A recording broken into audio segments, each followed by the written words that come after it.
We're Keep live. it in. Keep it in. Hello and welcome to the Fickle Podcast. My name is Matt, and we're keeping that last part in. Yeah. I'm here with Ethan. Ethan. Hey, what's up? And Usually say something Ricardo. else, I thought. Hello. I'm always say Ethan first. Maybe I should start saying Ricardo first. I mean, Yeah. Ricardo's got his on it. Audacity up and running before we start the podcast. Just have to open that up. He's always on time when I give him this cue. I have been angling for this promotion. The first introduction. Finally. Think that I finally have the case built up.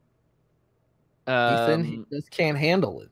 You know? I'm No. cracking into the pressure. You know, I got all these responsibilities, but I'm just not able to deliver. It's not imposter syndrome if you're actually bad at your job. Oh, I know. I always knew I was bad at my job. It's fine. And you only had the one job, which is to record the podcast, put it up on the live stream, and say hi when I intro you. That's the one job. Hi. Oh shit! All No, right. it's too soon. And that's it. It's the end of the podcast this week. Bye, folks. Yeah. No, The classic send off by I folks. was joking. We actually have to talk about video games. Oh, do we have to? Ah, video games. Alrighty. Listen, I see two games we've already talked about here. What new stuff do you got to talk about Monster Hunter Nah, World? nothing much. What Ethan? can we possibly talk about for Nothing Monster Hunter? much. Really, I just wanted to put a game in to feel included because I haven't played many games besides that this week. And you know, like I feel like I've been playing a lot of just games. All the games I have are like big chunky games. Playing Kingdom them Hearts. chunky games. Been going through that. Oh man. Yeah, I forgot you've been playing Yeah, Kingdom Hearts. it's not as Monster Hunter kind of took a big chunk out of that playtime, but then it's Kingdom Hearts, Monster Hunter, sometimes Celeste. Like all those are all. I'm kind of like bouncing between the three, kind of taking my time. Mostly I go for Monster Hunter when I'm bored or whatever. I will say. I woke up this morning because it's the last day to get the Ryu armor, the stupid Ryu. If you have Street Fighter 5 sort of thing. Oh, I've been playing Street Fighter 5, but whatever. Nothing new to talk about that. So really nothing new. yeah. So doing all that, and like I was like, oh man, I gotta grind out this thing like a little bit more. Okay, fine. I'll just wake up in the morning and just grind it out. And I did it. And you have to get like the 5 marks. But one thing I thought that was really cool about the game is I never appreciated the arena stuff because the arena stuff actually it gives you a preset armor and a like 5 different weapons to choose from. They're all preset. So you actually have to go in. You don't get to eat. You don't get to do anything. You don't even bring your palico in, and you just fight the monster. And you fight the monster. And at first, I was taking like it took me like 25 minutes. You get like 9 feints. You could die a lot. Took me like 25 minutes. Fainted. Used almost all my feints. And I was like, man, this is ridiculous. How am I going to do this so many times? But as I progressed and kept getting used to the monster, noticing all the things that it does, I started to be like, okay, now I can shave some minutes off my time. And by the end, the last time, I was able to beat him in 7 seconds, which is a B rank instead of a C rank. 7 seconds? 7 minutes, sorry. 7 I was minutes. like, you just came. Yeah, I just Once charged and just went once. over. So I did that. And like I found out you get like 2 actual little tokens that you're supposed to get like 7 of them, and you have to do it one time. So I actually got another one. I was like, oh, cool. But it was really a cool feeling to actually come out of that and be like, wow, I improved so much. And now it's on the leaderboard. Like I could see that actually being like a fun leaderboard climb type thing where it's like, all right, we're gonna try to nail this thing, and it really highlights the mastery you can have in that game where you can, you know, no matter what. Gear makes it easier, but then there's these things where it's just like there's actually like skill involved, and like I got down to like using the dual blades and just kind of like attacking him as much as I could and knocking him down. That I was just able to just knock him down all the time and just constantly hammer damage, and that's how I got that time down. But it took me a lot of experimentation to figure out that. So yeah, I just want to say that arena stuff is actually kind of cool, and I kind of looking more into it. I hear you get like special only arena gear you can get only in that area. And the monster for this arena was like a giant Barroth. It was a giant Barroth. Like it was massive. It was probably like triple the size of the regular Barroth. It was ridiculous. And how does that change like the way he fights? The only thing is he seems to. It's really hard to escape him when he gets you into a wall. You just get nailed because he just anytime he does any move, it's like super hard to dodge out of the way because he's so big. God. The other thing is when you do like a combo attack with the dual blades, or you do like the little do like get stuck in a spot blade dance. Crazy. Yeah. This The thing. blade dance thing. When you do that, is he's so big as his head moves back and forth when he's down that you would sometimes just not hit him for a while. I was using the hammer a couple times would, too. Sway back. Sway back so far because he's so big. The model was just too massive. That being said, when it was so big, it was nice being able to jump off things and just know how to hit him. It was nice being able to just run in the general direction, know how to hit him. Yeah, it was cool. I actually kind of liked that event, and I was just doing the Anjanath one with a friend for the Horizon Zero Dawn armor, where you can just look straight up like Aloy. It's so weird with the Street Fighter one because it plays the Street Fighter theme song while you're fighting him. Okay. It just felt weird, but I kind of funny. liked it. And it was just he had Ryu and he made all the sounds. He's like, "Hut, hut," and I was just like, okay, it's goofy. It's goofy and cool. It's pretty funny. But yeah, that's all I got about video games. That's it. That's it. I'm done. Yeah, I'm not That's talking it. more. That's all. That's it. You're never gonna talk about video games again. Done with video games. Yeah, I haven't been playing Monster Hunter because I've been trying to learn how to play Dragon Ball Fighters Yeah. well enough in time for. So I think I have a team down. I think I have a team. Who's your team? Team is. I don't know any of these characters. Super Saiyan Goku is on point. Yeah, Okay. come on, man. Super Saiyan Goku. Okay, I know him. Yamcha is my assist / like second point character. You got He's no got a really Yamcha. He's got a really good assist. He's also like really fun to use and really combo heavy. He just also doesn't do damage for shit. Like he's very. You do a lot of hits and then you don't do a lot of damage. And then Tien is my anchor, and he's kind of the opposite in that like he hits really hard with all of his supers, but all of his supers damage him in some way. So like he has his tri-beam with like his normal super, and it takes a little bit of life out of him when he does it. And then he has the Neo tri-beam, which is this like 3-meter super, and you can actually, as long as you can have more bars, you can hold it down and just keep shooting out the Neo tri-beam, but it like takes a huge amount of your life out when you do that move. And then the last one that's also a 3-bar super is the Farewell Tien one, where his buddy Chaozu comes flying in from the side, grabs onto the enemy and blows himself up. And so that you can no longer use his telekinetic grab, which is one of Tien's moves, where he goes, "What's wrong? Lost your nerve?" And then Chaozu jumps out and fucking grabs the guy with his telekinesis or whatever. So you can't do that anymore once you blow up Chaozu. So how weird is it going from like you used to play a lot of Street Fighter? Was there any other fight? You played Tekken. Both those are kind of like similar-ish type. I feel like they're kind of similar in some ways. It's just very heavy one-on-one type, kind of deliberate combat. Yeah. And then you go to like these Arc System Work games that are like really freaking fast. Really fast, and you have the tag aspect, which I know I know you weren't really into Marvel. So how has that been kind of going, like transitioning over to that type? It's been pretty tough. I'm starting to turn a corner. I can feel because with Street Fighter, at least specifically with Street Fighter 4, like there was clear indications in terms of like, okay, I'm defending, I'm going to defend, and I know when it's my turn. Like they talk about this a lot in fighting game theory of like taking your turn.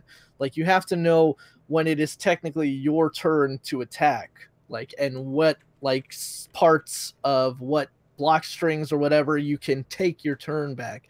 It's harder with a tag game, one because people can cover those holes with assists, but also just because of the general speed of the game and the movement options and a lot of other stuff.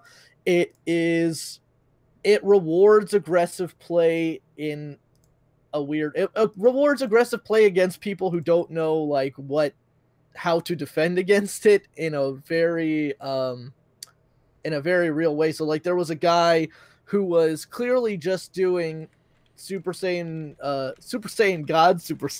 Goku's like auto combo, which is built in, built into the game, is a normal, a low, that has to be blocked low, and then a pretty slow but a very effective overhead that has to be blocked high again.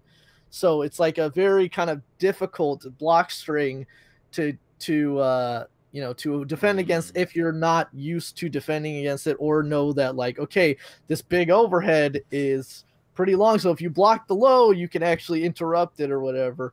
So he was getting a ton of mileage out of that, and it's really just kind of learning either how to avoid those situations or how to defend, and knowing when to really go crazy. Like, again, another thing that you talk about in fighting game, like talk, is respect. Oh, yeah. You know, like when you respect your opponent, you mean you respect what he can do, and you respect that he knows what you can do. And so there's like kind of a weird mental stalemate.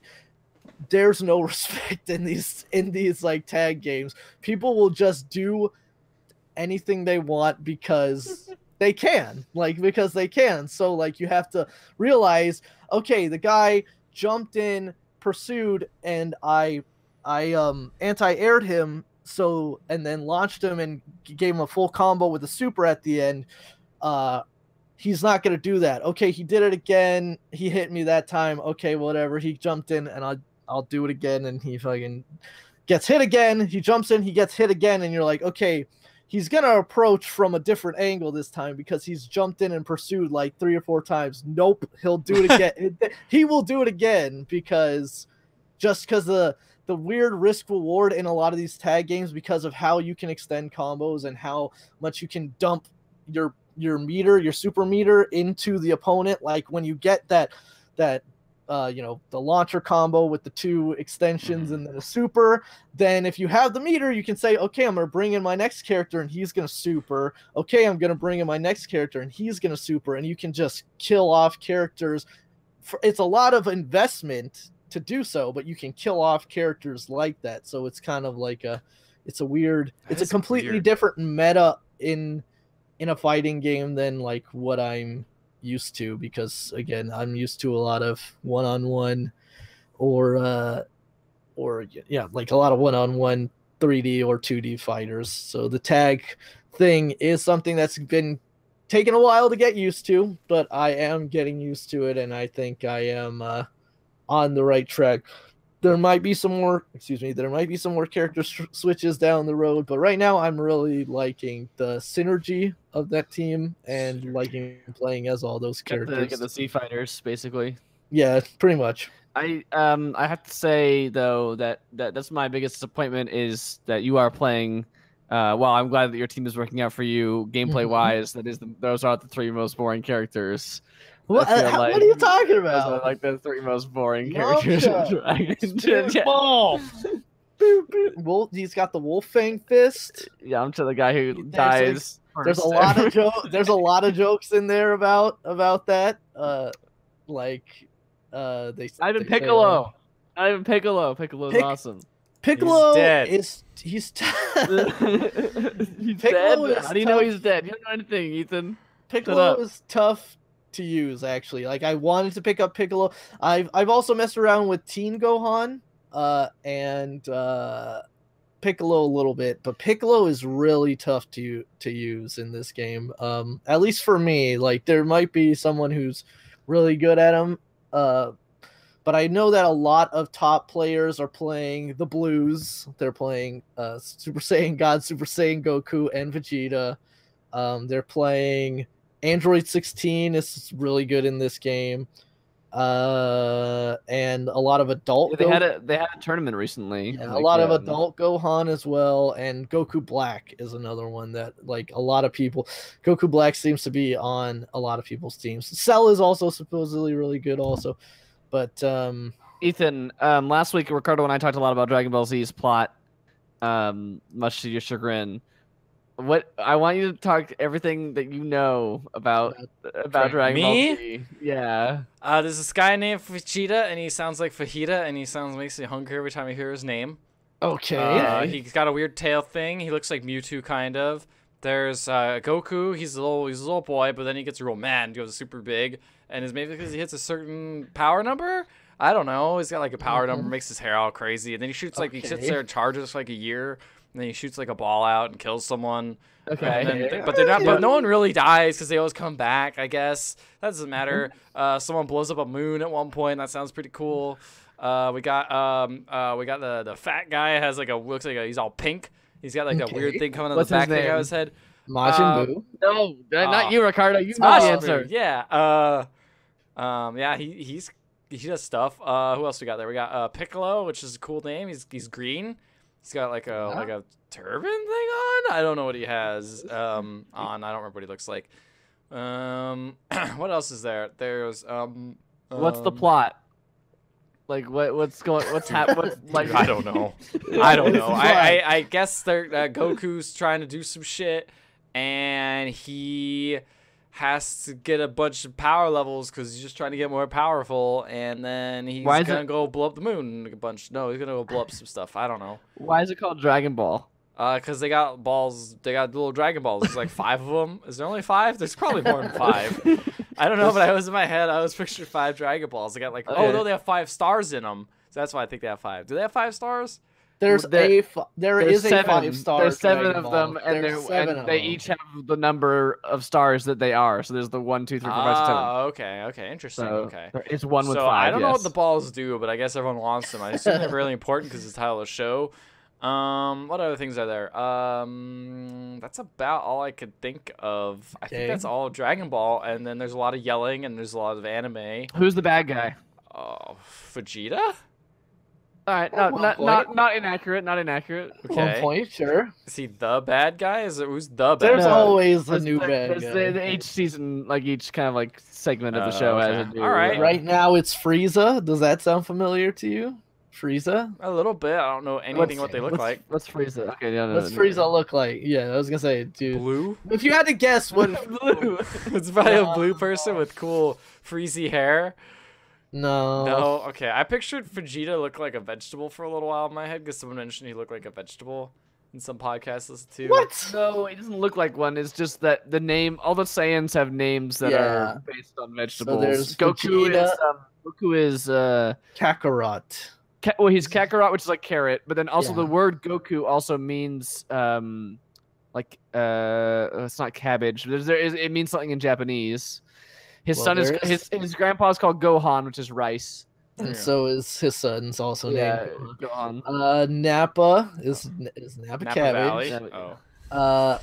Vegeta is just for vegetable. Vegetable. Kakarot. Raditz is radish. Broly is like. You're just making names up. Broccoli. You're just making stuff up. What's his dad's name? Bardock? Yeah, Bardock is also kind of cabbage. Bardock cabbage. Well, there you go. There you go. That is. Everybody else has normal names like Mr. Satan. That's pretty standard stuff. King Yemma. And Piccolo, which everybody knows. Bulma. So and Krillin. Pretty standard names, pretty normal people names at that point. I like that Krillin has a hat that says Krillin on it. It has like the Japanese, like I think it's like the manga version of his name, like Kurilin. Yeah. Kurilin. That's pretty good. Wow. I want that hat. Or the one that says Kame on it. It says both, or this is like Kame Kulilen or something like that. Yeah, like, well, but there's that yellow one he wears that just says Kame on it, and I like it because it looks like. I want a Capsule Corporation shirt. That's pretty dope too. Yeah. That's all that. There's a Dragon Ball. Ethan, you got a pretty score. Good job. Pretty sure I nailed it. Pretty sure. I mean, honestly, I don't even have to see the movie now. The movie? Yeah, it's a movie, right? The live action one. Yeah, I'll see the live action movie. See, they made a live action Full Metal Alchemist on Netflix. That's weird. Yeah, apparently it's not very good, is from what I hear. What? I mean, what? The Death Note wasn't very good either, but that one was American. That was American. This is Japanese. I think this is Japanese. I feel like Netflix just has a the Dragon Ball movie. It was like one of those weird ones where it was like, I think like made in Japan, but with had some American like backing funding or something like that. Well, I remember. Well, isn't that it's also bad? It's also based off the. Isn't the one with Chow Yun Fat is Master Roshi? Yeah, that one's and based the guy off who plays Spike in Buffy is Piccolo. Yeah, it's also based off of Dragon Ball, not Dragon Ball Z. Yeah, which is funny because it's like, what are the kids all like? Dragon Ball Z. Let's not do that. Let's do the one that most kids probably haven't watched. I love Dragon Ball. I love Dragon Ball. I think it's great. Dragon, Rock the Dragon. Dragon Ball Z. Have you heard the intro for Kai, Ricardo? No. Well, I mean, you should look at. It's terrible. It's so bad. The Dragon Ball Z like regular show like intro is just like very guitar riffy. It's yes. Like, yeah. It's not even that cheesy. It's more cheesy than that somehow. Like, oh god, I gotta listen to it. And the ending credits is also pretty great. The ending credits is in Japanese, and it's some not for Kai. At least not for the Dragon Ball Z. It is. It's pretty catchy. I always sing parts of it, but I don't really. And there's like translations. It's funny because like half the time, in half the episodes, they show the translation of the Japanese end credit song. And then half the time they show like the English like phonetics saying of it. Yeah, like, in half the episodes. In Kai, they have gone back and forth between showing the playing the Japanese like vocals of the songs and then of the intro songs, and then not doing that. Is it the spark? Is it that sparking song, or is it not? No. Okay. I'll play it for. I pulled it up and I'll play it for you after the podcast is over. Right. Fair enough. All right. What else? But Matt, you've actually played something new. I played a new game. It's true. It is. I've been wanting to play this game. This game is very good, and I'm gonna play some more after we're done with this podcast. You don't want to play Monster Hunter with us? I don't know. Are you gonna play that after this? I don't want to play Monster Hunter, but anyway. Well, we'll see. Yes, Into the Breach from the makers of FTL, Faster Than Light.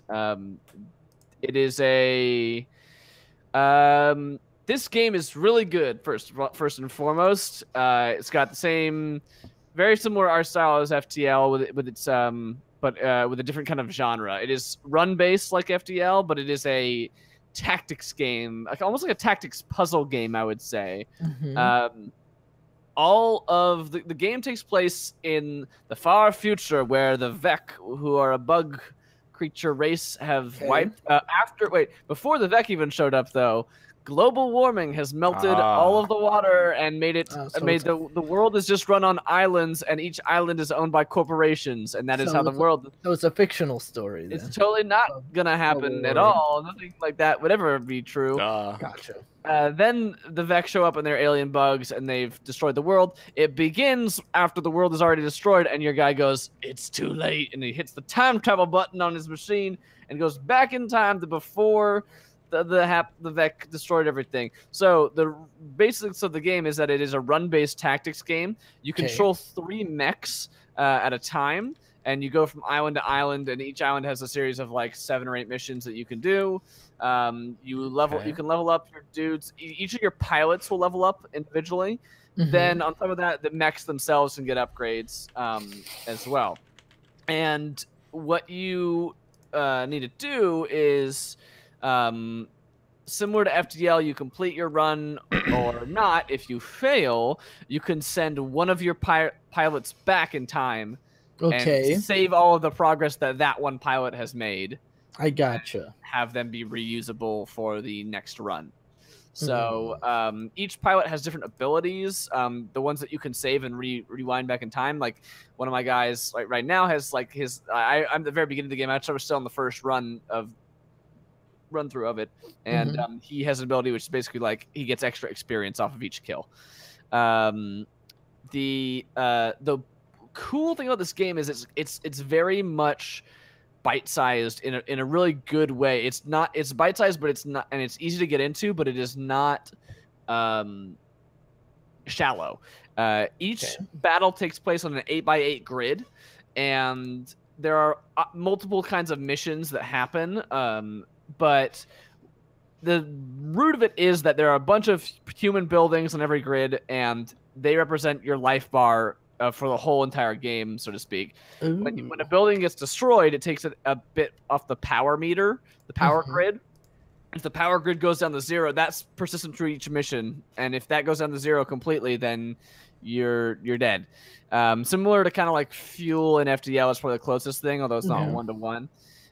Missions that you do can get you more power on the power grid and get that leveled back up. There's also other objectives on each mission, and you can use those for upgrade points. You can get like these time pods will come from the future and land on the ground, and if you can pick those up before the bugs destroy them, then you will get upgrades inside of them, so that you can find new pilots. You can unlock new squads of mechs. So you start with this first squad, which is pretty standard, and they basically all have like knockback abilities. And then you can get guys that have flamethrowers, guys that have like rail guns and like smoke bombs and all sorts of cool effects and stuff like that gets done.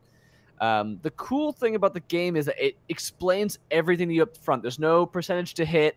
There's no like odds of being shot at or cover or anything like that. It's just that like if you hit it, it will die. It will do the damage that your thing does. Okay. And every turn the enemies move and tell you exactly where they're gonna attack next at the end of your turn. So they'll tell you, I'm gonna attack this building, I'm gonna attack your mech, I'm gonna attack this train that you have to escort, or whatever that particular mission is for this time. And then it's your job to, and then like new enemies will start springing up from the ground. You'll see like little emergence holes start to appear as it's like, oh no, they're gonna spawn in next turn there. And the enemies have different abilities and all that kind of stuff. So it's your turn. Job to either kill them, but if you can't kill them, to knock them out of the way or somehow prevent them from damaging the buildings that they're, or whatever the thing they're aiming for. And it's really this cool kind of like chess puzzle game when it gets to that stage, because it's just like, you'll be like, oh shit, like I'm so screwed. There's like 4 of these dudes. I only have 3 mechs. These guys are over there, and this guy's gonna attack my guy, and then one of them has roped up my dude with webbing, and he can't move, and this guy, like that kind of stuff. And then you'll like go like, wait a minute, if I move this guy here, shoot this grenade which knocks them this way, then they're all in a line, and then I hit this guy, and then I punch this bug into the other bug, and it kills him, and it just really makes you feel super clever, without it being like a full-on puzzle game. It's this really cool like dynamic of like, you can knock bugs into those emergence holes I mentioned, and it will stop them from emerging and do damage to the bug that was there. You can light trees on fire, and then the bug that was standing in the trees is now on fire as well and will get damaged. Cool. There are different maps of different environmental effects. Like there's tidal waves that will start swallowing up land tiles. There's one mission where you have to break a dam, and when you do that, it just floods an entire like section of the map with water. There is like lightning storms that will take place in certain areas. So there's different islands that have different environmental types and different mission types on each of them. And yeah, it seems really cool. Basically, if your mech gets destroyed, the pilot dies, but the mech is still alive. And then you get the mech back next mission, but you won't have the pilot anymore. So that experience that pilot had will be gone. So like with persistent pilots and going back and forth and whatnot, well, in terms of like, are you running out of pilots, or when you go back, do those pilots live again in a weird way? No, you always get one pilot that you can bring back, but the rest of them will just be randomly generated as generic pilot with, without any. They'll start at level 1 basically, whereas the one that you brought back in time will have all of the experience that you brought them back with. So okay. Yeah. So and then the missions are like randomized to a certain extent in terms of you touch the 4 islands that are there are the same, it seems, each time. But which missions are on each island, and which location the missions are on, and things like that, which part of the island each mission is, and some of that is different. So it's really fun, and it's very, very easy to get like little bite-sized chunks of it, and each mission lasts like 10 minutes if that. Yeah. It's a cool game. Really cool. Yeah, it's really cool. It's got a great soundtrack.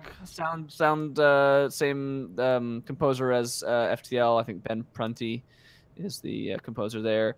And right now it's only for PC.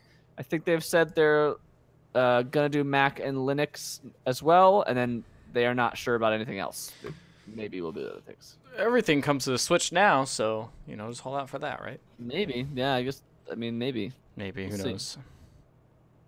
Yeah, it's a cool game. It's really cool. I like it quite a lot. And and one thing is how you unlock other mechs and stuff like that, other groups, is you get medals for completing achievements.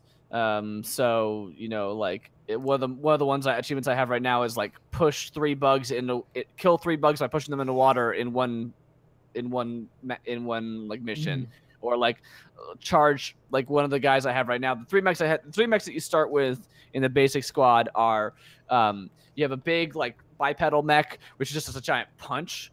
And then you can upgrade. You can get upgrades for the mechs, and so one of the upgrades you can get for him is to be able to dash and do a punch, just like dash. And so one of the missions I have right now is one of the achievements I have right now is dash 5 tiles across the screen and do a punch. That's cool. It's similar to FTL in that respect of like you just gotta do these kind of little mini missions to unlock, and then you get a new set of guys. You get the bipedal mech. You got a tank kind of mech, which is just like shoots a cannon shot like straight out, and then there's like an artillery mech which shoots a big arcing shot so it can go over buildings. And I've upgraded that one so that that one is cool because when it lands, it does 1 damage on whatever tile it landed on, and then splash. Not splash, but in a T shape, it pushes back all the enemies in a T shape around that, or not even enemies. All the things in the game that affect one thing affect everything equally. So knockback affects your allies as well as much as it affects the enemies. But I've done a thing with that one, which is cool, which is I've made the buildings immune, or I've like upgraded it so that its shots don't hurt buildings. Okay. So if I shoot the shot at the building instead of at the bug, it pushes the bug away from the building. If the bug is standing right next to it, at least. So yeah, there's some cool things there with that. Never actually even thought of that. It is a cool game. I like it a lot. It's $15 on Steam. You should check it out. And I have an extra copy of FTL in my Steam library because I don't know, and I don't know why, because I don't think it was advertised as like get a free copy. But I somehow have one, and I already own it, so I didn't buy it again. So, it just comes with it sometimes. The game's been around so long, they're like, this is free. Yeah, launch promotion, free FTL with purchase. This is March 1st until March 6th, apparently. So if you never played FTL, you should also might as well buy these and get both. Might as well. That's a deal. A steal, one might say. Except you're actually... Man, the first FTL is so good. My first FTL. The only FTL. The first FTL. First one. FTL 2. FTL 2 not into good, the not breach. As good, not as What if good. they would have? What if they would have used FTL, the acronym, but for this one, but it meant something different? Like, for the light. For yeah, I mean that sounds like for the lions. Feel the light. I can only think of light as well. The laser. Feel the laser. Face the Legion. Fickle Thy Leg.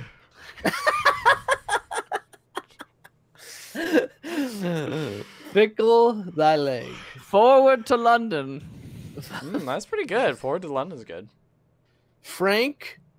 Forward to London. Forward to London is already a Halo ship name. Frank the lawyer. It's a very boring FTL sequel. All right. Enough of that. Let's fickle thy legs. Fickle Thy Legs. It's time for the news. For the news. It's the French. For the news. For the news. Let's talk about in-game purchases. Since that's what everybody's talking about. Hey, did you know Hawaii was like, hey, motherfuckers, we're really looking into this. We're really chill out here, but also, what the fuck, guys? So also some member of Congress was like, hey, like they didn't like file any bills, but they wrote a letter to the ESRB being like, hey, like you should really do something about this, otherwise, like we might. Just FYI. Yeah. Probably try to fix it yourself. It's a good chance. It's a good chance to, it's nice that government bodies are like, hey, why don't you self-regulate? So they have done something. I don't have a game to Yeah, say that, but they've done something, quote they've done unquote. something. They did a thing, and here's the thing they did: is they decided to in all games with in-game purchases, which who knows what that is, it will now be labeled contains in-game purchases. Yeah, which is similar to kind of how the App Store and the Google Play Store have done this for a little bit. Well, I was trying to find on here the label that said like online.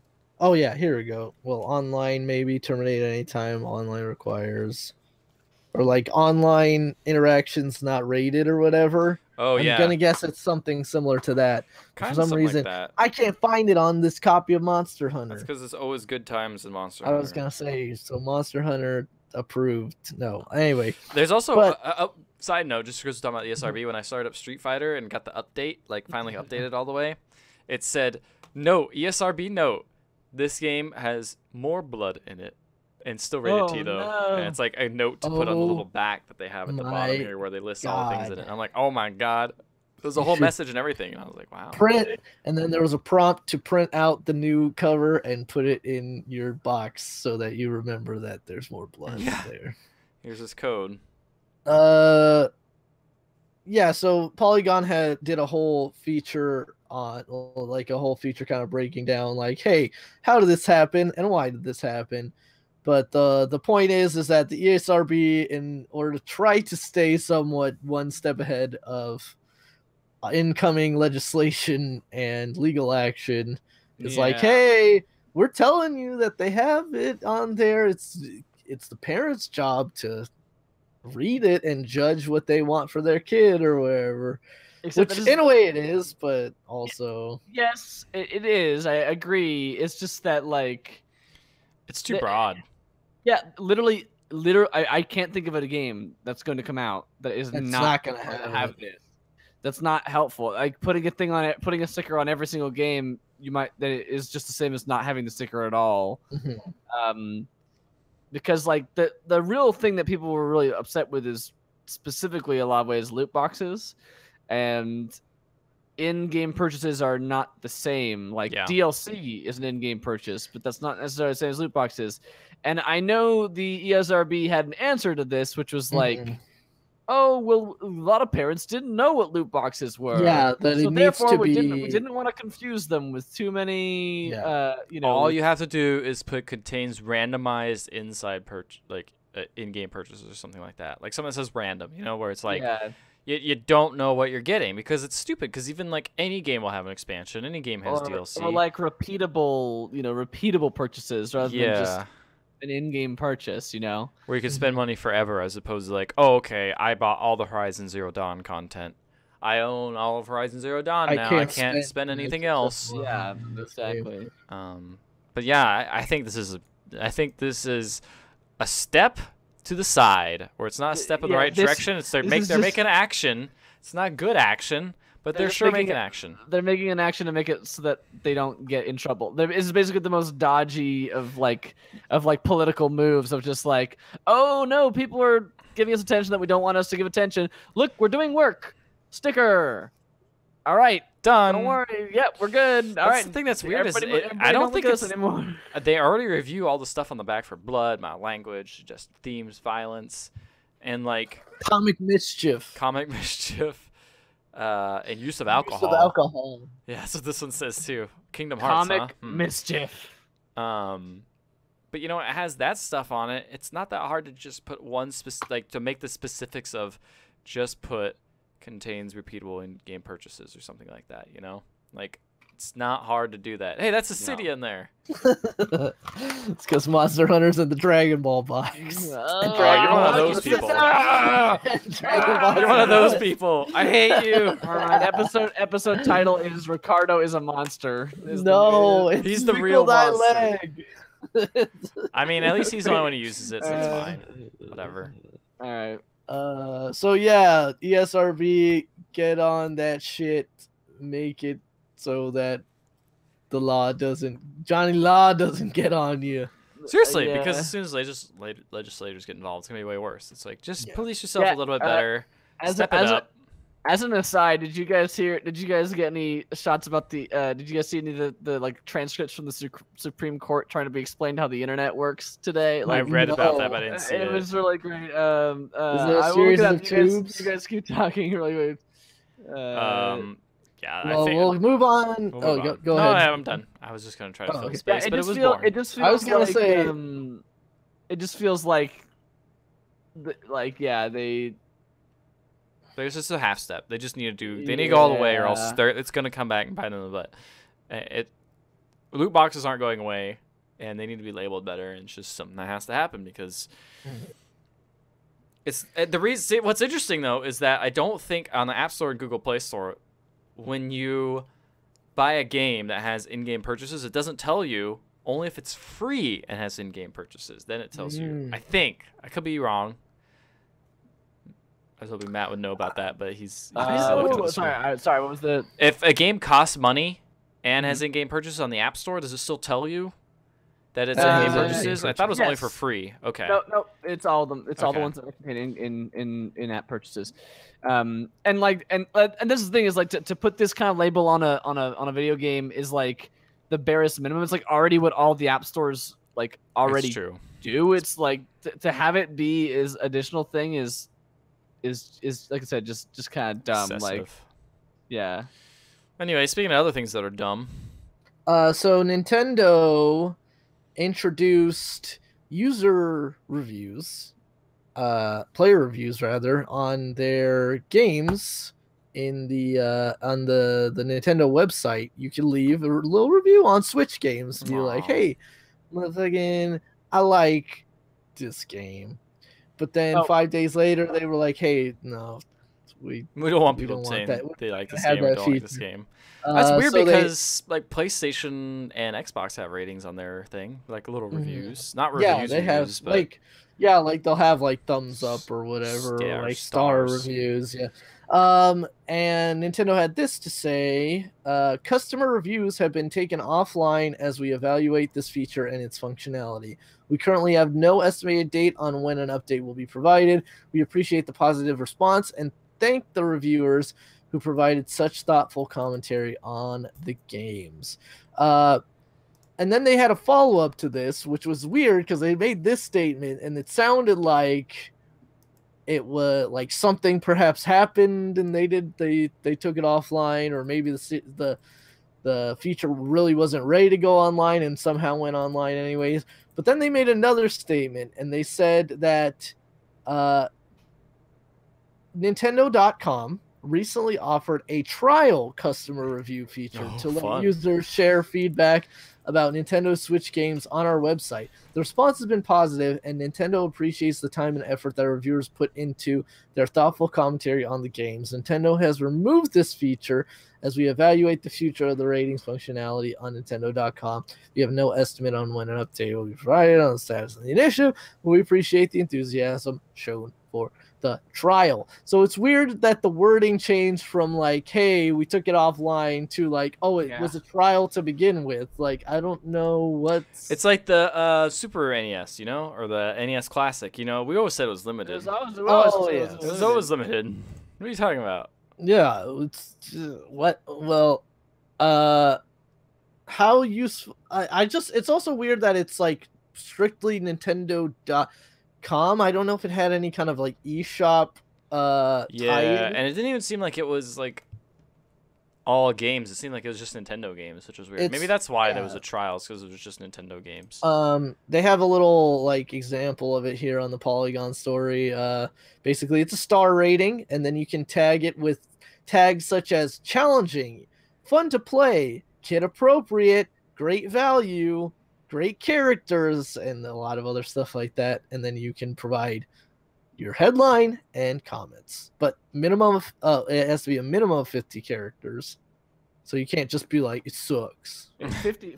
Oh, wait, minimum of 50. Okay, I like that Minimum. maximum. I thought that No, maximum. I was like, what? Minimum of 50. Very short review. And then you have to describe yourself as either a Nintendo, or you can click all that apply. So Nintendo fan, core gamer, Ooh. casual player, or parent. I'm just a parent. Here's 5 stars, parent. Never listen to parent reviews. and nothing else. Yeah. I only listen to pure parent reviews. If they're a parent but also a casual player, no go. I want just pure parental. I was thinking about Advice. those core Parent. parents, you know. The core parent, yeah. Where's the option for casual parent or core parent? I'm a casual parent. I just parent on my off time. Yeah, Kinda you know. like just to unwind a little I bit. haven't been parenting that much recently, you know. Yeah. Usually when I, I'm home for the holidays, I'll parent, but otherwise, It's just like a side so gig, busy. you know. I open up the app. I just, do a couple parents. And then I go home. Oh, I do a couple parent. That's a completely different job. Hey, that's a better app. Anyway, That's a different kind of hardcore parent. Mhm. this one I just Wait, I found the tweet. I found the tweet about the Okay. Supreme Court. let's hear about how the internet works. Justice Sotomayor, if I'm trying to mentally imagine this, what has to happen? I press a button in the U.S. and it accesses directly the information in Ireland, or does something have to happen in Ireland? Mr. Rosencrantz, which I believe he's FBI or Justice Department, I can't remember.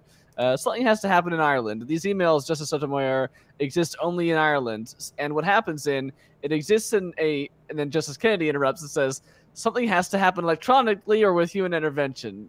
Rosencrantz says, no human intervention. There's a human, and then Justice Kennedy interrupts again. So some way you push the button in Washington? Yes. Then obviously something happens in Ireland on the computer. But does some person have to be there? No, the human being doesn't have to do it. It's a robot, and if you send a robot into the foreign land, and that's all. That's what it comes. Oh my god! Wait, what? The email exists in Ireland? Is that one? I don't know. I Does don't someone know have to collect the email? Like they actually.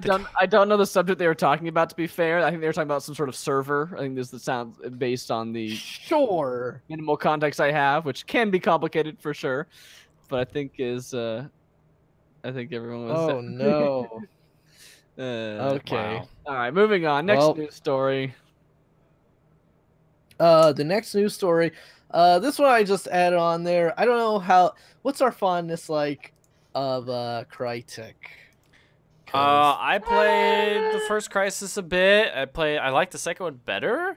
Now, was and then that was Crytek it. the first Far Cry, or were people that It made the became first Cry- Far Cry, yeah. Yes, they did the first Far Cry Gotcha. and the engine. Crisis was a spin-off of that kind of. Gotcha. Same like spiritual successor type thing. Yeah. And then they were like, "No, we're making more Far Cry." So it's not even. Ubisoft was like, yeah, we're just gonna make a whole bunch. Who cares? Well, Savat Yearly, the founder of Crytek, is stepping down from his role as chief executive and president of the company.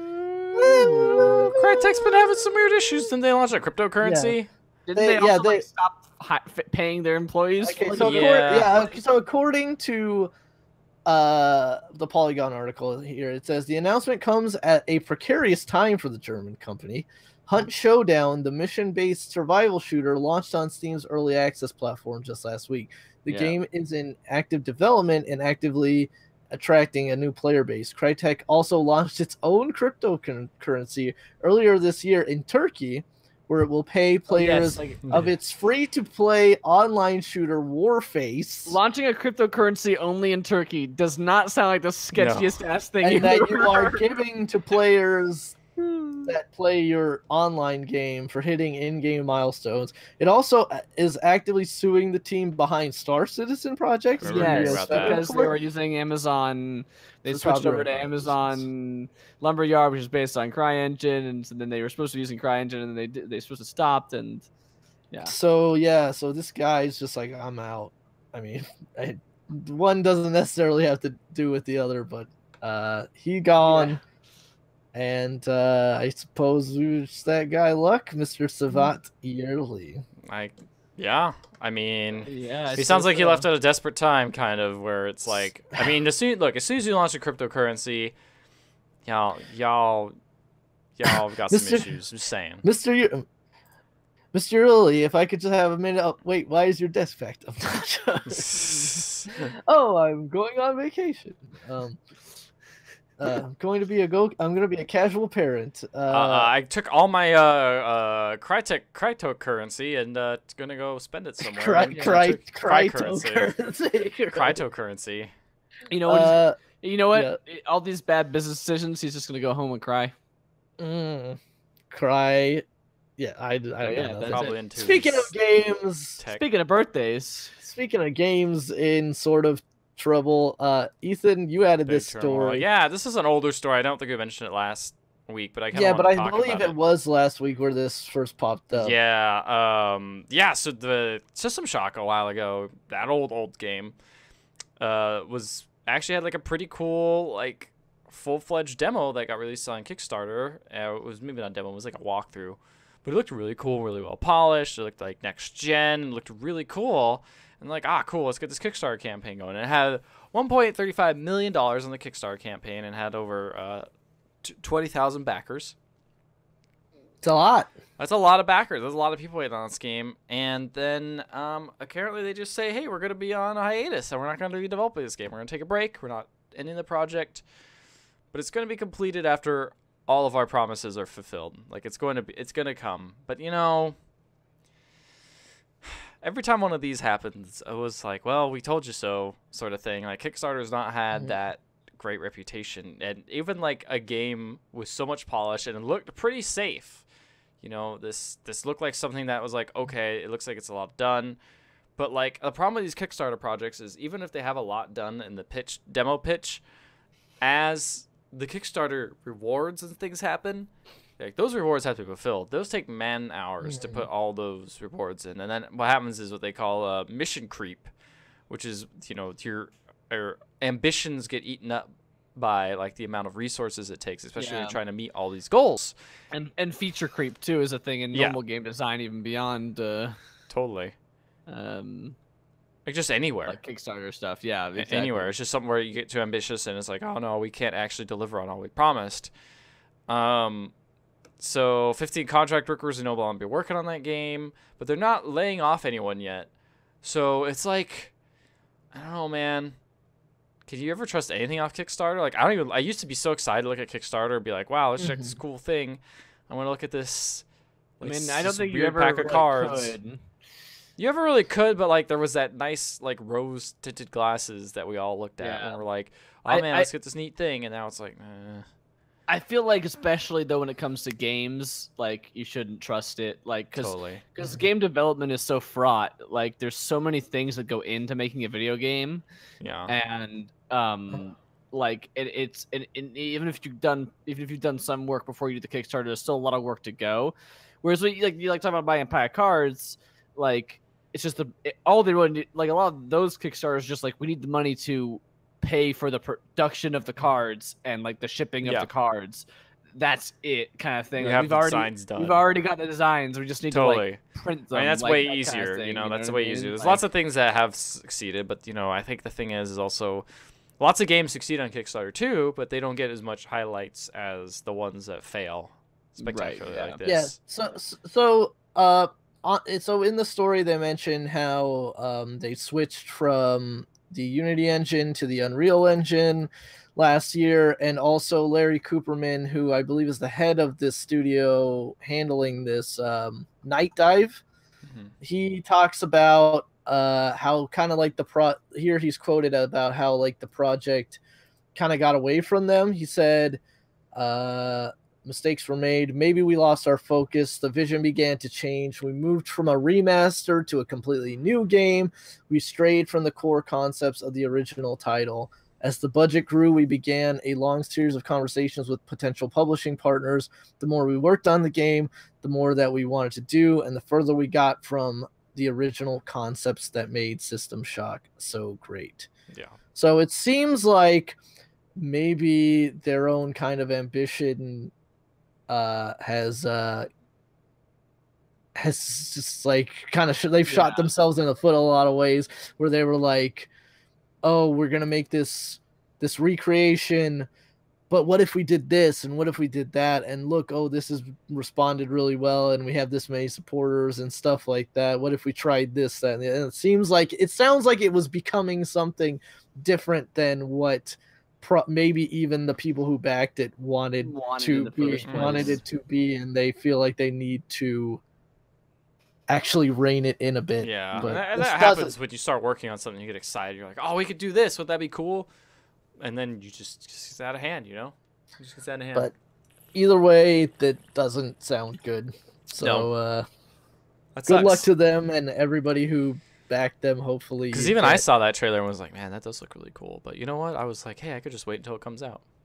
Hey, wait until it's a real thing. Yeah. And then I could see if it's good. So Sony, or rather PSN, this month came out real strong by saying that they're gonna have Bloodborne and Ratchet and Clank. I think this is not a coincidence based on with this pairing. Yeah. And they were like, "Man, aren't we got so good to you guys? Like, wasn't that so good?" Also, it was like, "Yeah, it looks awesome. That looks great." Also, it's like, hold on, and we're gonna go. We're gonna go. Don't look in the shed because there's a dead body of a PlayStation 3 and the Vita like hanging out there. No, it's poisoned. Pinned to the it's wall. Not dead yet.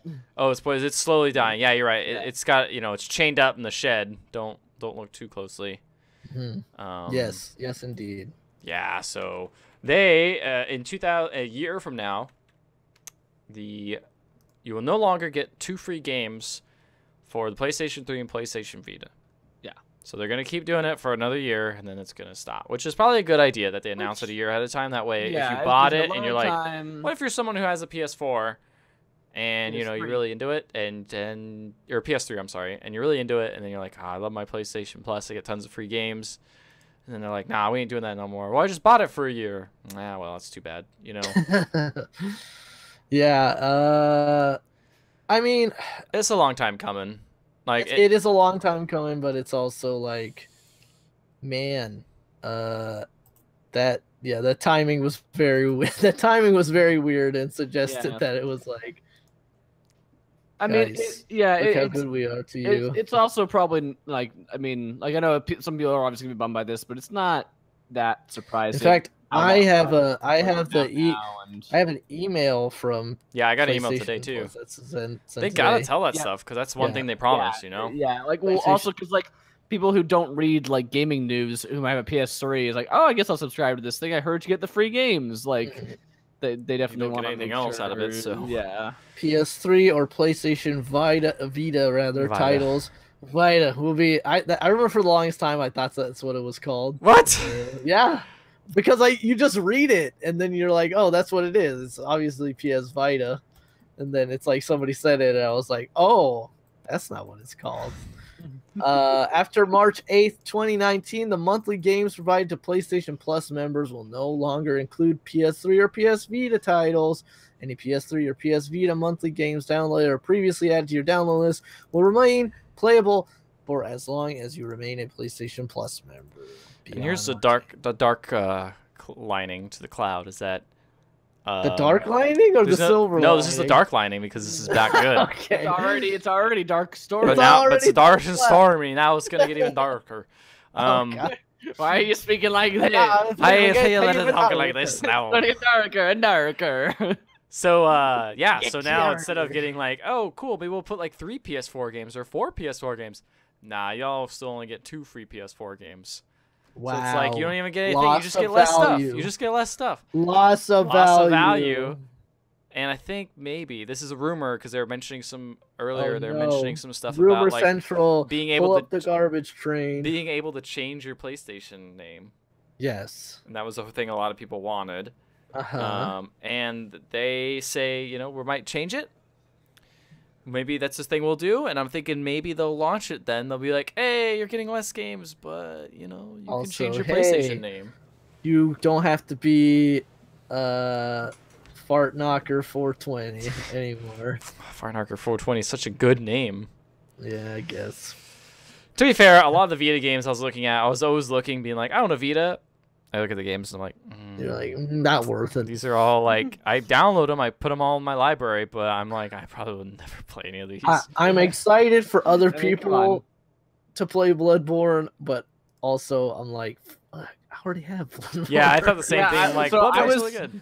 I was like super stoked by that, and then I was like, I already like seen all of Bloodborne. Like I've already like watched. I mean, you all of might as Bloodborne, well like... download it. Oh yeah, I'm definitely gonna just download so you it. have it.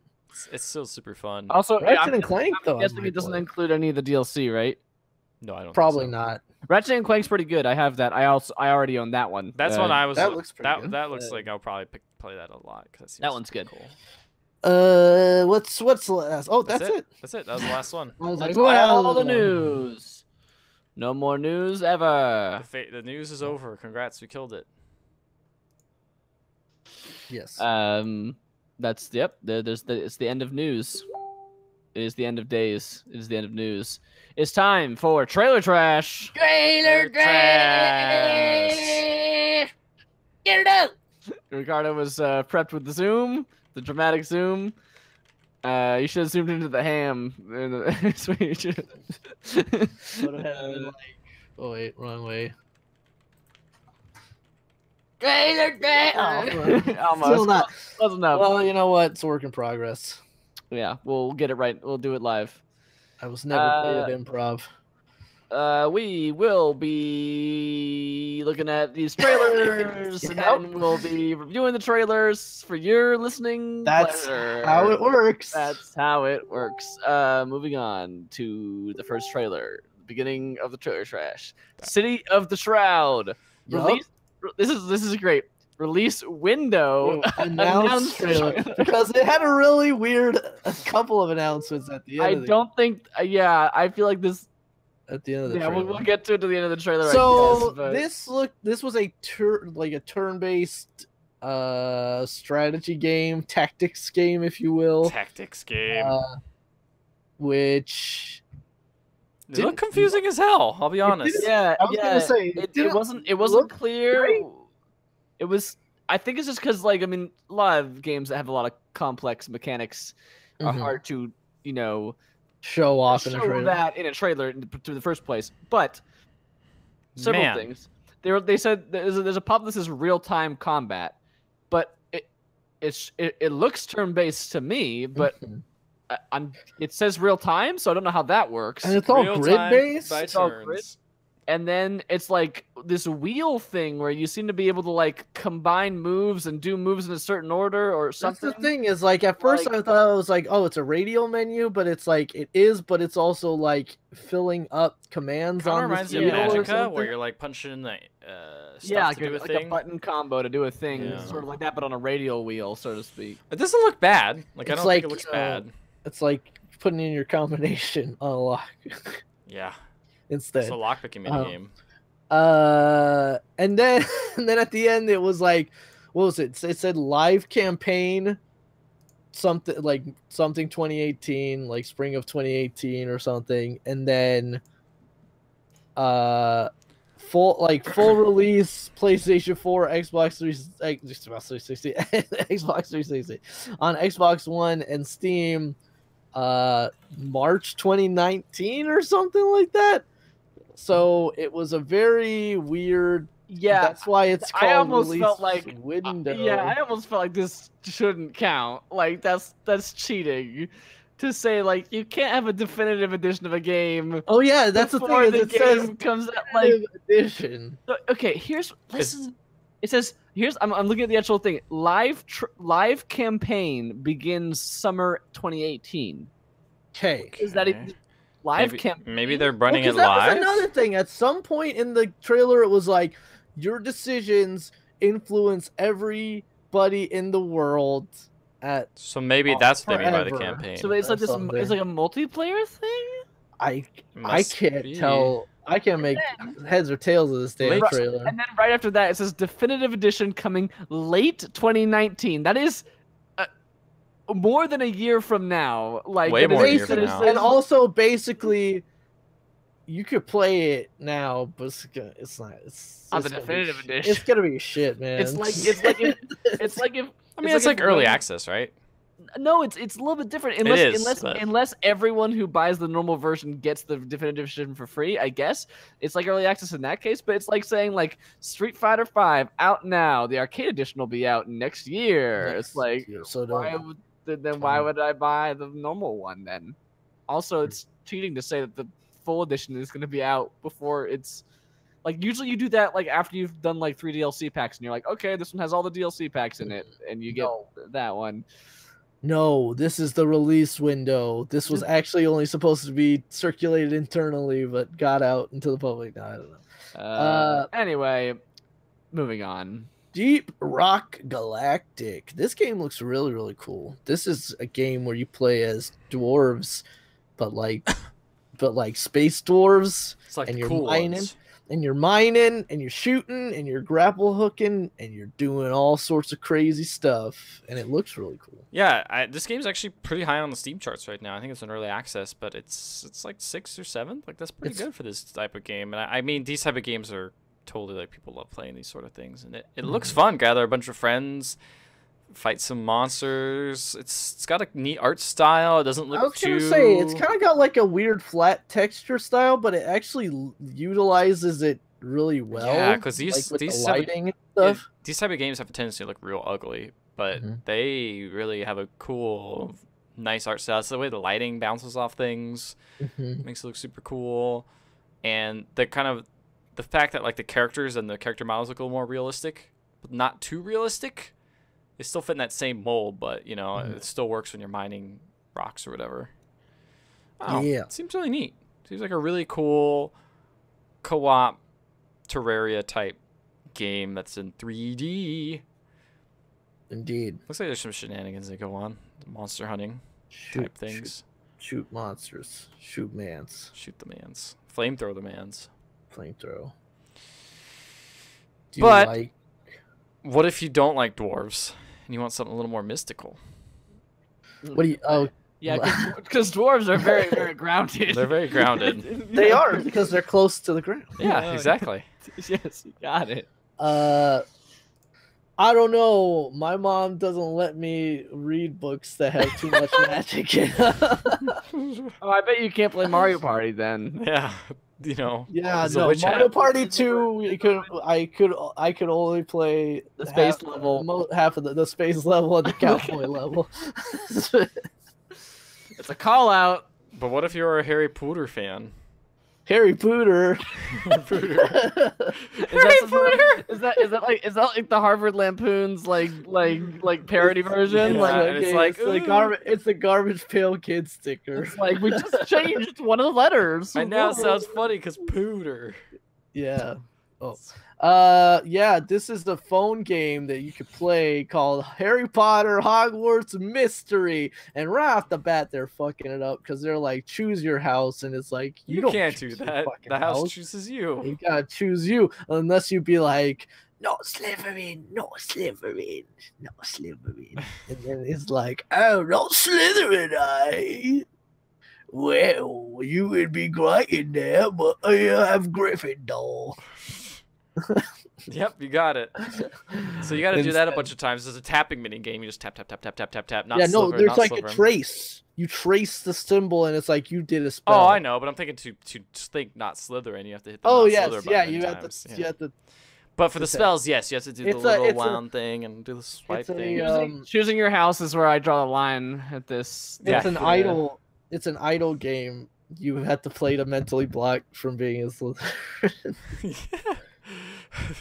And then I upgraded my Slytherin counter to ×2, so now I don't even have to touch it. You got to spend Dolby currency to, like, you know, if you get a... Dolby currency. Did you say Dolby currency? Yeah. You have to Dolby surround sound. The Dolby cryptocurrency. Is that how you say his name? I thought it was Dolby.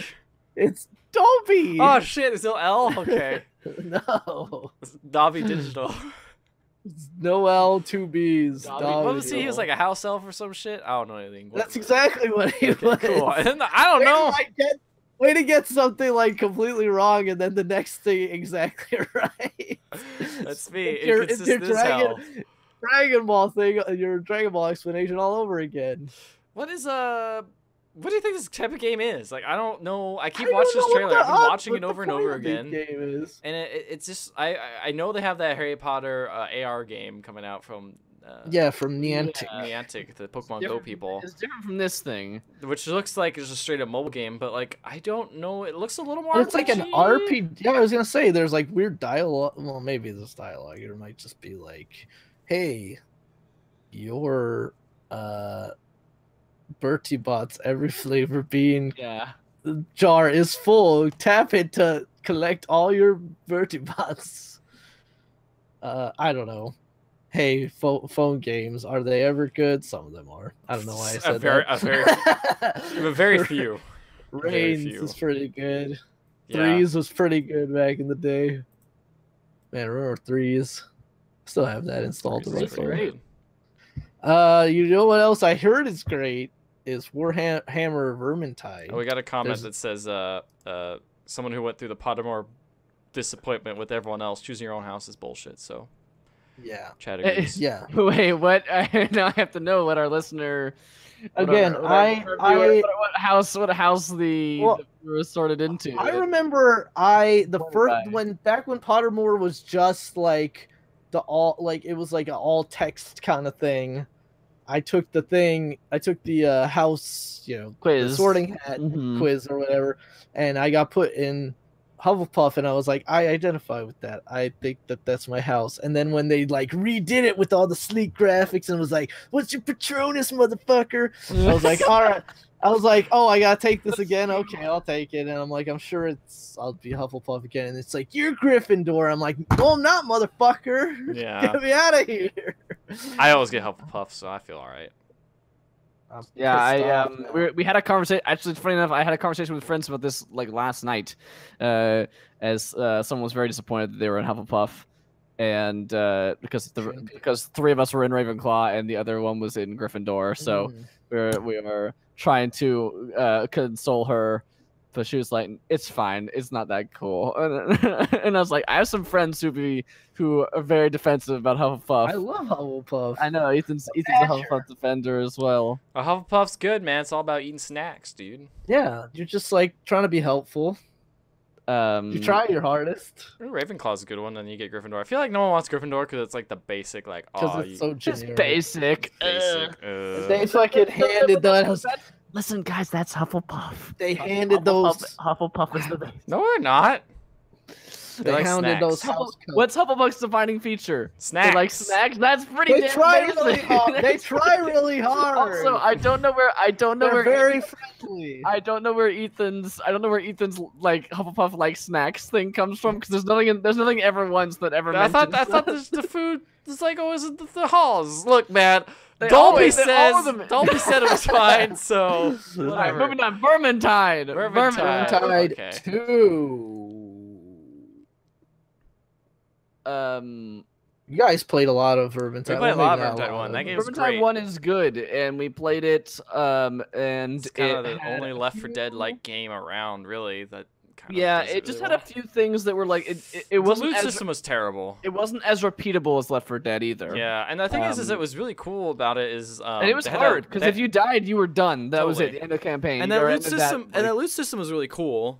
But it was way too hard to get anything new. Like it was way too hard to get anything. Yes, and you weren't you were very grindy. If you were playing as like the dwarf, let's say, and you wanted dwarf gear, you weren't guaranteed to get dwarf gear.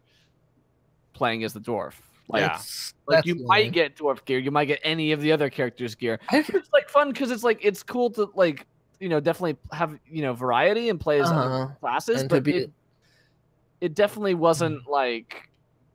You couldn't get any choice in the matter. It's just like, well, you spent the whole campaign and you just got, and that took like an hour and a half to do, and you got one piece of item, and it was not even a thing that you like remotely wanted. It made Monster Hunter look like it was giving out like everything, Yeah, it's it was really slow. And it didn't feel as rewarding. There wasn't a work towards area because it was random. It was basically like a loot box at the end that you just open and be like, oh, I got loot. It didn't feel like. That's one thing that's nice about Monster Hunter. It's like, oh, I know I want this thing. I'll go hunt this guy. Hopefully I'll get this piece. More often than not, I will that I need. But in these type of games, it's like, nah, you just hope you get a thing. It's rough. Yeah. I don't know if they're gonna. This trailer doesn't really show if they fixed that or not, but it certainly looks badass. It's like way cooler environments, killing a ton more rats, and then also there's some chaos dudes in there as well. Kind of like a little icing on the cake. It looks like most of the enemies are rats, but with a couple of those guys, special dudes thrown in. Yeah, there's lots of cool melee attacks going on. Yeah. The magic even looks real cool. Yeah, I'm excited. I mean, I liked the first one. Apparently, it's out already. No, it's wait, What? what? No, it's not. It's pre-order. Yeah. No, you can buy it right now. Oh, you get in the it's beta. You get in the beta. Yeah, it's pre-order. It's pre-order and you get the beta. But they already have access. reviews. Yeah, that game is. Yeah, I do want to play a game. It's pretty good. Yeah, it seems cool. What if we get the whole squad together again and play again? That's fun. Yeah, I Who mean, would you play I'd be with? down. We played last time we played with Fallon and Vince. Oh, Yeah. snackadorate. Guys, you have great fondness for Duke Nukem 3D. I do. Do I? You can't tell me what I. You don't do. Don't tell me how to live my life. I'm a wizard from House Hufflepuff, so I can tell you. No, you're not. You're in Gryffindor. No! No. Hey, 3D Realms, they only know how to make one game, so they're making it again. Oh. With, But Ion this Maiden. time with a lady, so their main character can't be accused of being sexist. Yeah, and she says generic things like, I got a present for you. Yeah, and then she said it twice, I think, or something like that. She said something else very generic that could be. And I was just like, But either way, this looks like one of those old shooters. Like, it sure, but gets like at 60 FPS, I guess maybe, and maybe gets not. I that don't even know. look down. It's interesting though how these type of games are reappearing. Like this aesthetic of like, oh yeah, remember the old like PS4 and 64 days? It's like we're done with pixel art. Now let's do some really basic 3D games now. Yeah. And Soon. like Go on. I was gonna say because like what's Never Stop Sneaking was one that came out that has that same aesthetic of like old Metal Gear games. Yeah, that looks like early PS1 stuff. Yeah, and this is like old, like PC. like the old old PC stuff, maybe early first N64 type game where everything's flat except for certain parts. And it's cool, man. I'm glad those type of games can kind of come back, but I also just kind of am just like, I don't really want to play this. I don't really need to revisit It this stuff. definitely looked cool, but again, like with all those old games being so readily accessible, like you could go on Steam and get like 4 different versions of Doom, or like, you know, Duke Nukem 3D obviously on there or whatever. It's like with all that stuff, it's gonna depend. It's gonna like depend on what this game does differently or what's new, like, and why you can't just go back and play those old games. Like, does it have a really good story? Probably not. Let's be honest. All right, what we got next up here? Frantics. Oh yeah, This is one of those PlayStation PlayLink games where you're like, hey, I play on my phone because that's what the kids do these days. kids They don't play want on to get their a phone. controller; they just want to play with a phone. To be fair, everyone has a phone, and I don't have 4 $50 controllers to hang around. How can you not? I know you're right. Are you not a core gamer? No, I'm a parent, a casual parent. But yeah, this was like a little It looked like little claymation animals looking guys, and they play mini games. And then and- Dan, frickin' Dan. Dan wins, of Of course, every freaking time. But like the unique spin looked like the host was a little fox, and sometimes he'll call you on your phone, and he's like, You'll actually call, like it'll ring, and Yeah. you hold your phone up to your ear. It's like, hey, I'm the fox. I've got secret information. yeah, and then he'll give you like he'll give you like a power up or something else, and Or stuff. like a mission to like make sure you like, even if you lose, just make sure you kill Dan. Dan. Basically very Dan-centric missions, I'm Yeah. sure, all of them. So- But yeah, there's nothing much more to that. This is a neat trailer. Like, it showed all these millennials having a good time on the couch, you know. Mhm. And then it's just Mario Party, whatever. I don't know. Maybe it's good. I don't trust any of these anymore because Well, they the haven't thing had a good is track like record. that I just don't know if I want to do most of these things on A phone. my phone, like Mm-mm. most of these like platformy mini games or whatever on my phone. But you know, who knows? Maybe it'll be fun. Next, Overwatch has a new thing out. Another new Or- thing. or This they is will this is the soon. cartoon one. They don't do a full 3D. Yeah, this person is not worthy of having a full 3D trailer about. I was reading, and I think what is this? I think their 23rd hero. Does that even make sense? 20. Yeah, man, they've got a lot now. I didn't even realize. Yeah, I think so. She's got a lot. She's got her 2 dads, right? She's just adopted daughter of Reinhardt and. No, they're not really together. That was a joke. Oh shit, dude! Really? You guys threw up my lore, dude. I was like, cool. Like that's cool. No, Torbjorn. I like how you just totally bought. Like you just like weren't even like you just thought Oh, about man. it. Torbjorn is married to some blonde Swedish there's a lady behind them. Like has really like That could be their maid. I don't know. This is his daughter, and I Ah. believe Reinhardt is her godfather because they're close Ah. friends, being in that German Scandinavian-ish area of Europe. I don't fucking know. It's Overwatch. Everybody's cool with everybody. And yeah, so she's like, I fix things, I repair them, but that's not enough. it's not enough. I gotta be out there fixing things and repairing it. So she makes herself like some cool power armor, and she has a shield and a flail, and she's like, I'm the next hero. My name is Brigitte. What? Say it again. Brigitte.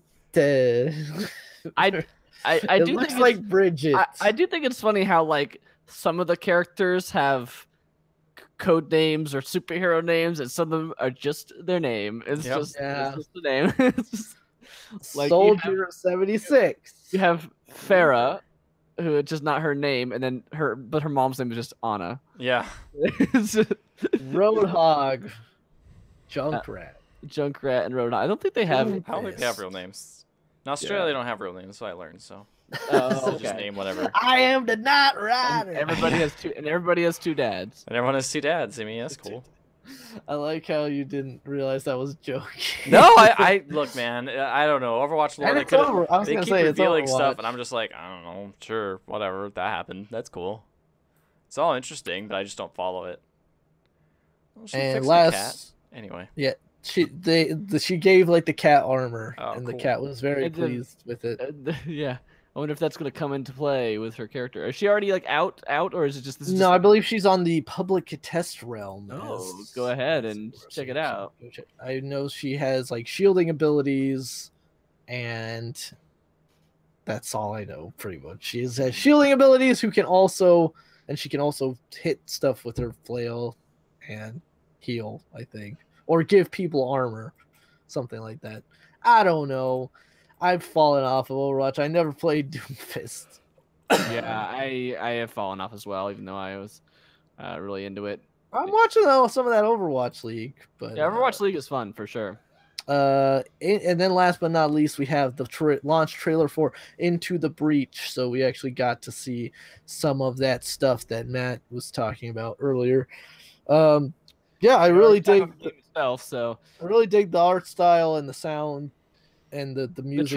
the trailer's a pretty cool overview. It's of a good just, trailer. like, Although it yeah. doesn't give me the overview of like kind of the flow of the game, but that's hard to capture. But yeah, It's that's hard to capture. always do in these kind of games, I feel like. But it does just kind of give you the atmosphere, so to speak. Mhm.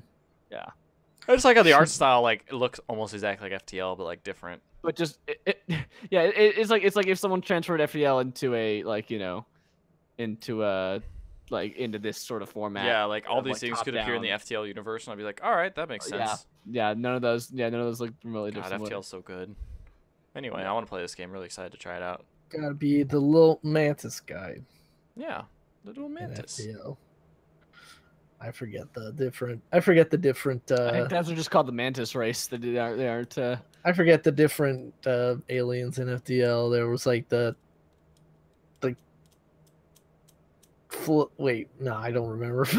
There was the Rockmen, the Mantis. Oh yes, the there Rockmans. was- I don't know what the guys are called, but they're like psychic dudes. The green Yeah. guys, the power guys, where they were.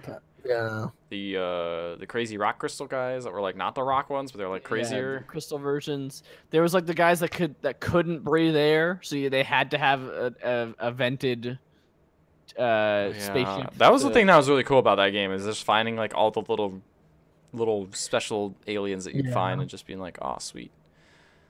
That's so good. Anyway. This trailer was cool. This is a All right, good what trailer. wins? I'm thinking Vermintide 2. I really liked Vermintide 2. Vermintide 2 was a good trailer. I kind of had no interest in Vermintide again because I kind of was like, oh, that game was cool. I liked it. I'm mildly curious, but now I'm like, I do want to play that. I do want to play Yeah, it Vermintide looks pretty too cool. now. For me, it's between Vermintide and I actually really like the trailer for Deep Rock Galactic. That is a game good looks trailer. really neat. Went on for a bit too long. Yeah, I was gonna say, I do remember being like, when does this end? Because it just kind of like shows like a lot of stuff. And to be fair, it kept introducing new things, but I was still just kind of like, okay, all right. But yeah, I think I'd say Vermintide too. The gameplay trailer. Yeah. Vermintide 2 is the winner. The winner. That brings us to the end of the podcast. End of the cast. And that's what we always say every week. The end of the cast. Thank you all for listening and or watching if you've been watching us on Twitch. If you want to catch our archives or catch us next time on Twitch, then go ahead and subscribe to twitch.tv/pixel_legends. And we are on Twitter at pixel_legends as well. Our website has links to all these things. It is pixellegends.com with 1 L. And we have our iTunes page on there and all that stuff if you want to listen to the podcast in audio format. Or if you have been already, thank you for listening. And subscribe, give us a review. We appreciate it. Any shares or words of mouth or what have you to advertise would be appreciated if you enjoyed. We're on, are we actually on Google Play or any of those other places? We should. I think we are. We should make sure. I should double check. It's been 180 something episodes. You think maybe we would have found that, figured that out? We just put this podcast on the other and just like see what happens, Yep. We just kind of like record it and then I keep it on my hard drive and no one ever sees it. It's never actually. It's just for our own little secret. As they say, Fickle Thy Leg. the phrase heard around the world. Yes. Thank you all for listening. Thank you, Ricardo, for getting your cue on time. Thank you, no problem, man. Thank you, Ethan, for putting the thing on the Twitch. Yeah. Peace out. Tri-beam.